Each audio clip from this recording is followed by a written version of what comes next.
All right, today we're going to unpack one of the most powerful and influential stories ever told, the Crucifixion.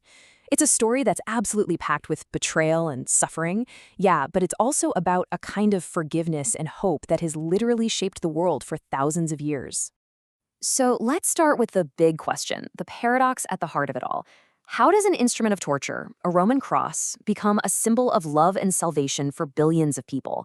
It doesn't make sense on the surface, right?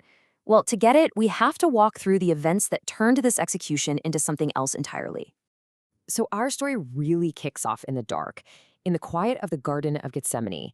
This is that moment of intense prayer and anguish, where Jesus knows what's coming and the whole tragic sequence is set in motion. And things move so fast here. In just a few hours, we go from this moment of quiet prayer to a full-blown betrayal. And it's not just any betrayal. It's from Judas, one of his closest friends, using a kiss, a sign of affection, as the signal for the guards. Just like that, he's arrested and the path to the cross begins. Right in the middle of all this chaos, one of his followers actually pulls out a sword to try and fight back. But Jesus stops him. He says this, and it's such a crucial moment because even as he's being taken, his message is still about peace. He's not fighting back. He is willingly going. So after the arrest, what's next? Well, he's hauled before the religious authorities and then passed on to the Roman governor, a guy named Pontius Pilate. And this is where his fate gets debated, not really on the facts or the law, but on mob rule. And here's the real conflict. You've got Pilate, the guy in charge, who questions Jesus and basically says, I don't see what this guy did wrong. He can tell something different is going on. But the crowd outside, they've been worked into a frenzy. They're not shouting for justice. They're shouting for the release of a known rebel, a murderer named Barabbas. Pilate's in a tough spot. He sees an innocent man, but he also has a potential riot on his hands. So he tries to wash his hands of the whole thing. He turns to the crowd and asks them this one simple, fateful question. And their answer is going to change everything. That's the answer. Not lock him up, not send him away. It's a single, brutal demand. Crucify him. They call for the most humiliating, agonizing death penalty the Romans had. And with that, it's decided. But before the crucifixion itself, there's this period of just intense cruelty. The soldiers strip him down, they weave a crown out of thorns and jam it onto his head. They spit on him, they beat him, and they mock him, sarcastically calling him King of the Jews. Okay, so now the verdict becomes a public reality. This next part of the story is all about the painful, humiliating walk to the place of execution, a hill called Golgotha, which means the place of the skull. I mean, can you imagine? He's already been beaten half to death, and now they make him carry the huge wooden beam of his own cross. He's so meek that he eventually collapses under the weight. The soldiers just grab some random guy from the crowd, a man named Simon, and force him to carry it the rest of the way.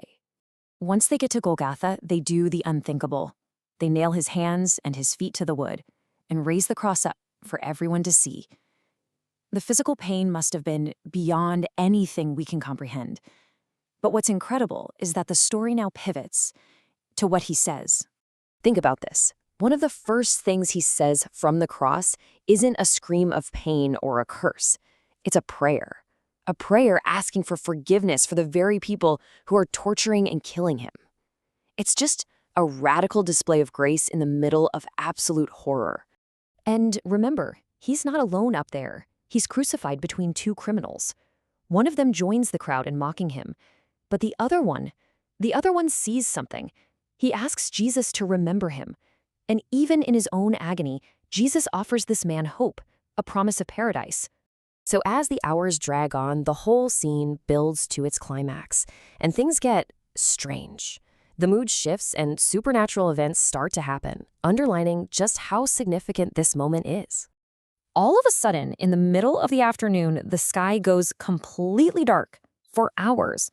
It's described as if the sun just went out, as if all of creation was physically groaning in response to what was happening. And then, at the peak of it all, he cries out with these words. This is maybe the most human moment of the entire story. A raw cry of feeling totally and completely alone, abandoned. He's feeling the full weight of all that suffering. But then, right at the very end, his tone changes. He speaks one last time, and it's not a cry of despair. It's a declaration. It is finished. This isn't him giving up. It's him saying, my work is done. The mission is complete. And the very instant he dies, two incredible things happen. The ground shakes, a violent earthquake, and at the same time, in the temple, the huge, heavy curtain that separates the holiest part of the temple from everyone else is torn in two, from top to bottom. The symbolism was huge. The barrier between humanity and God was gone. For anyone else, this is where the story would end. A tragic death. But this is where the entire narrative takes its most shocking turn, because the tragedy of the cross is about to be flipped completely on its head. So, 3 days pass. Jesus' body is in a tomb, sealed with a giant stone. His followers are in hiding, totally devastated, their hopes crushed. It's over. But when some of the women who followed him go to the tomb early in the morning, they find something impossible. The massive stone has been rolled away, and when they look inside, he's not there. The tomb is empty.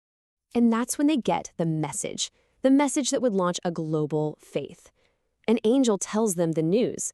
He's not here. He has risen, just like he said he would.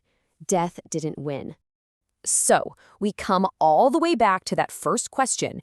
Was the crucifixion an end? Well, yes, it was the brutal end of one man's life. But in light of the empty tomb, it becomes something totally different. It's seen as the beginning. A story where the ultimate sacrifice leads not to defeat but to a victory over death itself. An end that was actually a brand new beginning.